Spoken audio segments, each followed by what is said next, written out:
Première épître de Paul à Timothée, chapitre 1. Paul, apôtre du Christ Jésus par ordre de Dieu notre Sauveur, et du Christ Jésus notre espérance. À Timothée, mon enfant légitime en la foi, grâce, miséricorde et paix de la part de Dieu le Père et du Christ Jésus notre Seigneur.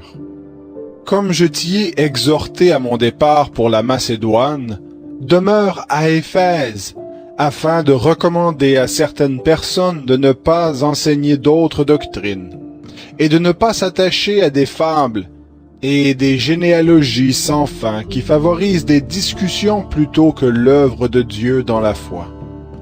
Le but de cette recommandation, c'est l'amour qui vient d'un cœur pur, d'une bonne conscience et d'une foi sans hypocrisie. Quelques-uns, s'en étant détournés, se sont égarés dans de vains discours. Ils veulent être docteurs de la loi, et ils ne comprennent ni ce qu'ils disent, ni ce qu'ils affirment.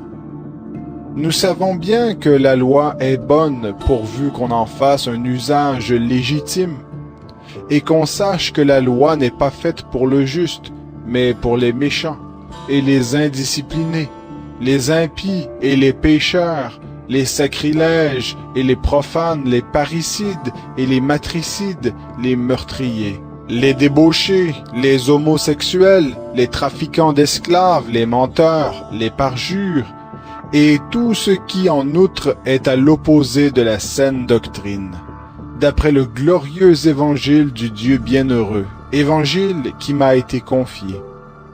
Je rends grâce à celui qui m'a fortifié, le Christ Jésus notre Seigneur, de ce qu'il m'a estimé fidèle en m'établissant dans le service, moi qui étais auparavant un blasphémateur, un persécuteur, un homme emporté. Mais il m'a été fait miséricorde, parce que j'agissais par ignorance dans l'incrédulité. Et la grâce de notre Seigneur a surabondé, avec la foi et l'amour qui est en Christ Jésus. C'est une parole certaine et digne d'être entièrement reçue, que le Christ Jésus est venu dans le monde pour sauver les pécheurs, dont je suis, moi, le premier.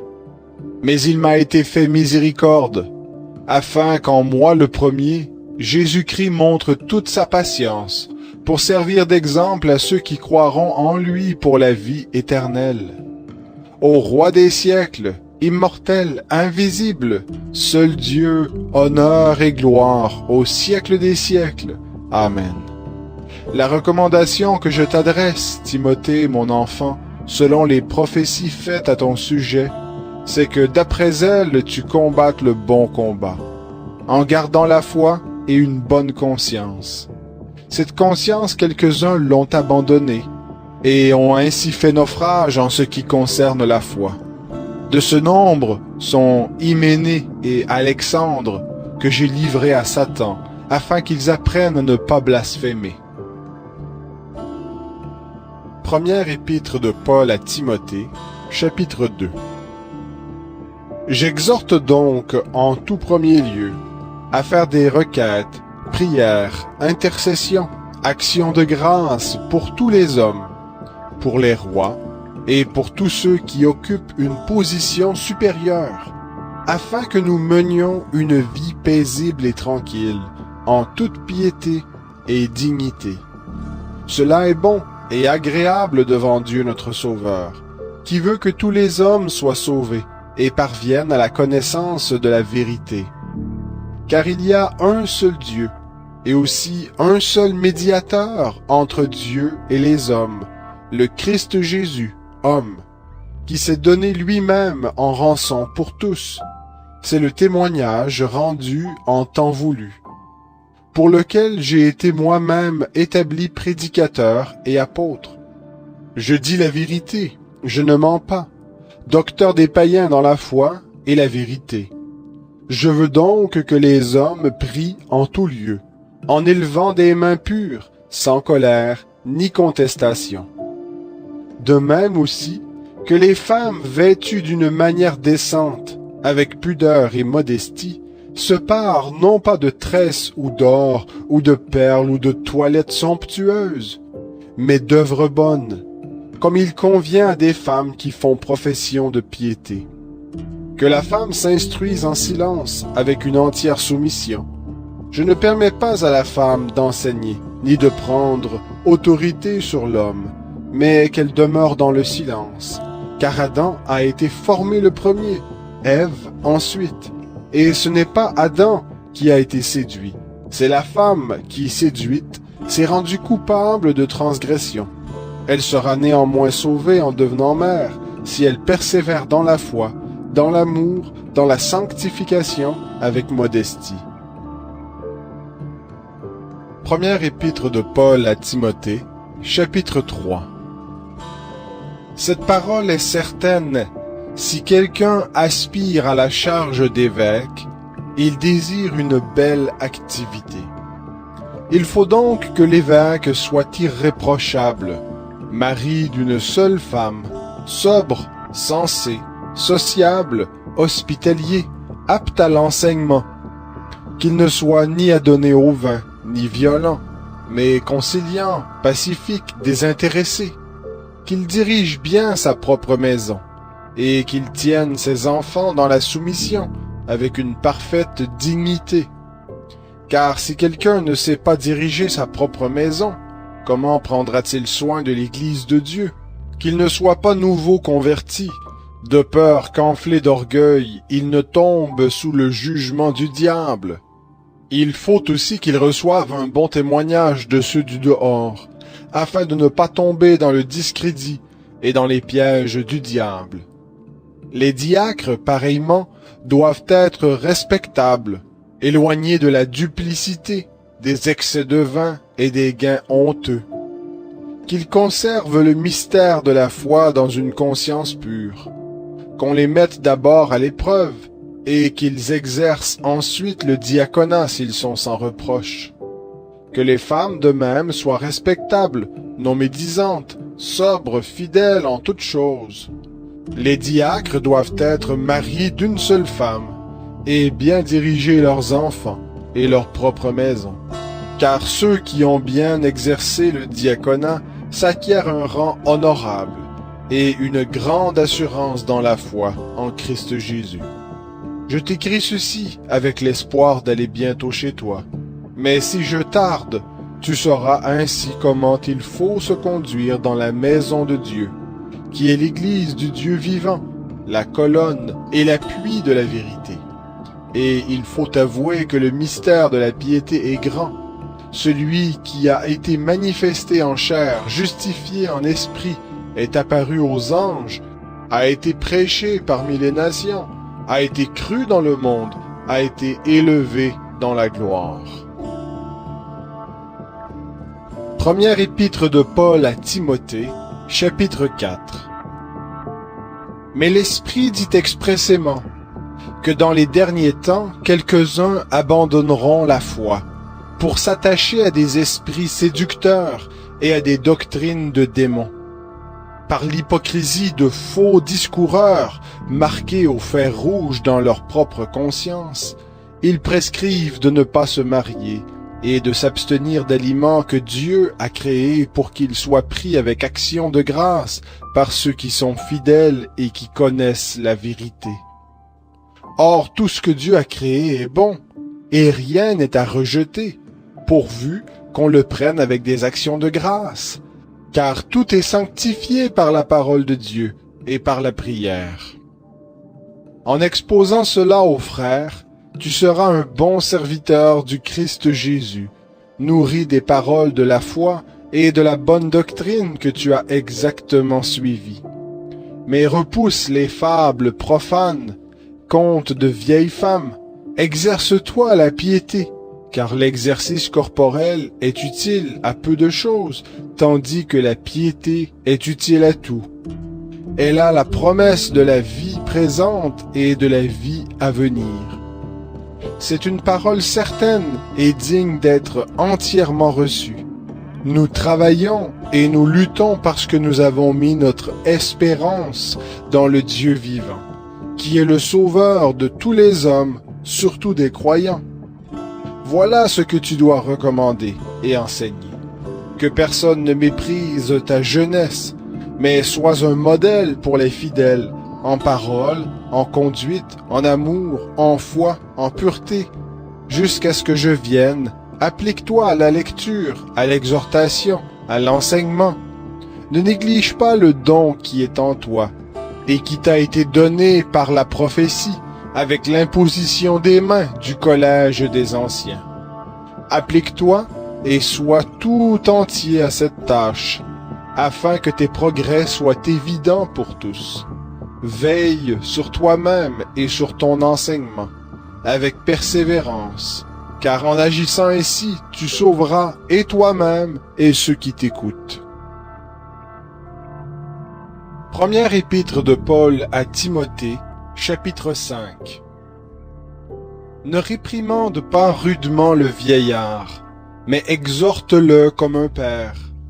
Les jeunes hommes comme des frères, les femmes âgées comme des mères, les jeunes comme des sœurs, en toute pureté. Honore les veuves, les vraies veuves. Si une veuve a des enfants ou des petits-enfants, qu'ils apprennent d'abord à exercer la piété envers leur propre famille et à payer de retour leurs parents, car cela est agréable à Dieu. Celle qui, vraie veuve, est demeurée dans l'isolement, a mis son espérance en Dieu et persévère nuit et jour dans les requêtes et les prières. Mais celle qui vit dans les plaisirs est morte, quoique vivante. Voilà ce que tu dois recommander, afin qu'elle soit irréprochable. Si quelqu'un n'a pas soin des siens, surtout de ceux de sa famille, il a renié la foi, et il est pire qu'un infidèle.